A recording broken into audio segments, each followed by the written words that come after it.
Hello, folks.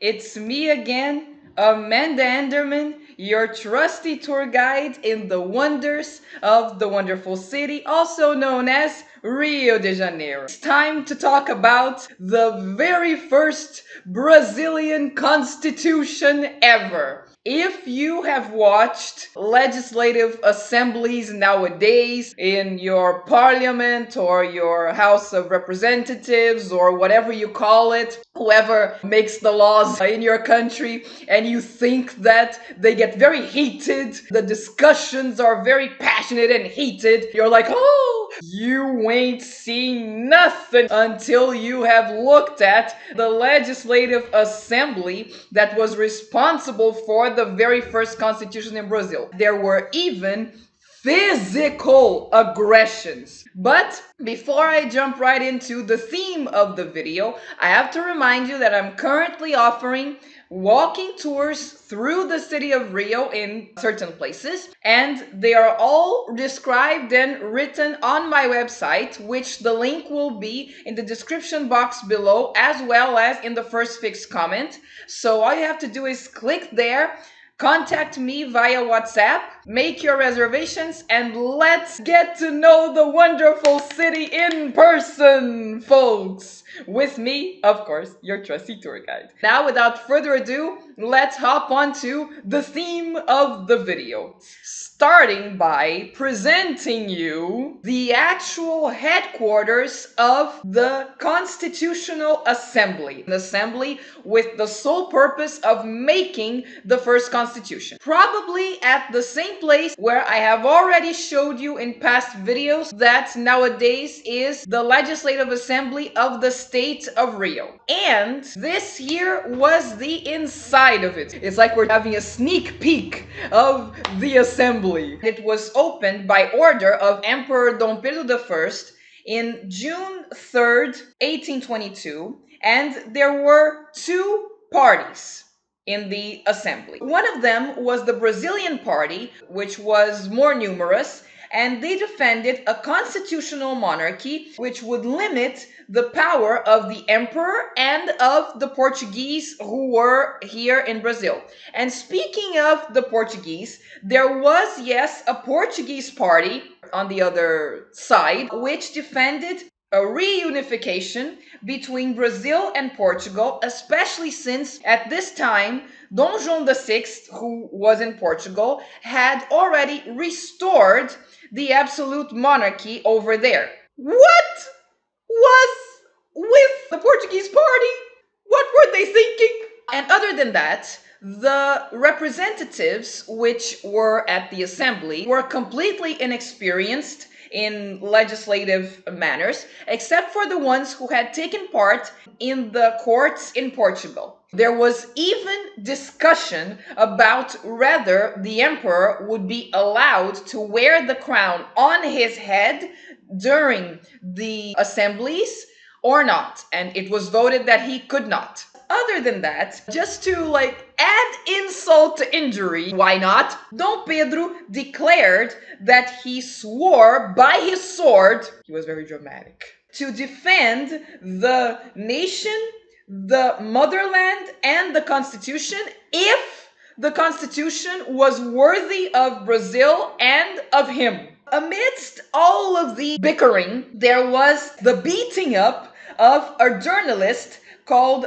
Luiz Augusto May, or May, I guess you would say. It's written M-A-Y, so he was a writer of the newspaper called Malagueta, and this newspaper was responsible for very strong criticism of the Andrada brothers. Remember in the last video I did before this one, where I spoke about José Bonifácio de Andrade Silva? So, him and his brothers. And it was even said at the time that José Bonifácio de Andrade Silva and his brothers were the ones who ordered this with the permission of the emperor, and even some said that the emperor himself took part in the beating up. There wasn't a dull moment in the Constitutional Assembly. And finally, over a year after, in July 1823, was when the project of the Constitution started being read.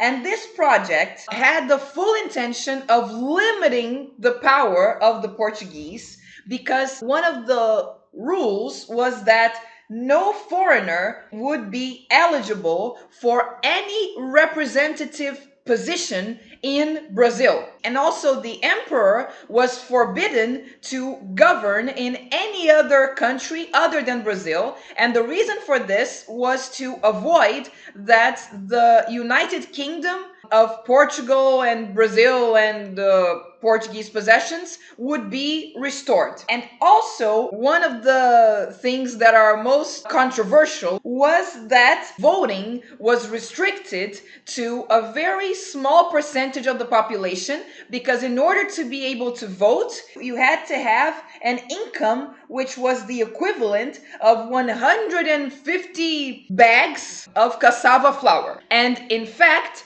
this constitution, because of this, was popularly known as the Cassava Constitution. Only in Brazil. Goodness me. Other than that, voting was indirect. It would be the equivalent of nowadays Congress or the parliament would choose the president or the prime minister, which, correct if I'm wrong in the comments, please. I love it when you comment in the comment section, so please indulge me. Those of you who live in a parliamentary system with a prime minister and all of that, is the parliament the one that chooses the prime minister? And also, it limited as much as possible the powers of the emperor. Of course, the emperor didn't like it one bit, though this crisis continued to escalate until it reached its peak in what it's called the Night of Agony. A few days before, another newspaper called the Sentinela wrote an article accusing the Portuguese officials of being traitors. So, of course, the Portuguese officials were greatly offended by this, as is to be expected.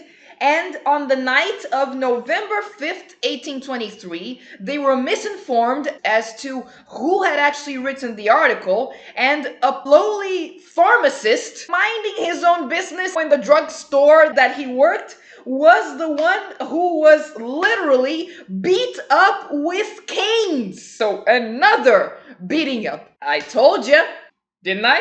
And this was discussed in the assembly, where two of the representatives, Martim Francisco and Antonio Carlos, were shouting for vengeance. Not only that, in this particular session of the assembly, there was a considerable chunk of the population present, and that generated protests from the representatives. Fancy that! They didn't want the people to participate in the assembly. The debates kept on heating up, and vengeance here and vengeance there, until they were interrupted then and there by the entrance of the Brigadier José Manuel de Moraes with a decree by Emperor Dom Pedro I, which said the following. Having called for the General Assembly last year, I, the Emperor and Perpetual Defendant of Brazil, decide to dissolve said assembly and call for another one, which will work on a constitutional project that I will present shortly, and which will be twice as liberal than that which the extinguished assembly has just elaborated.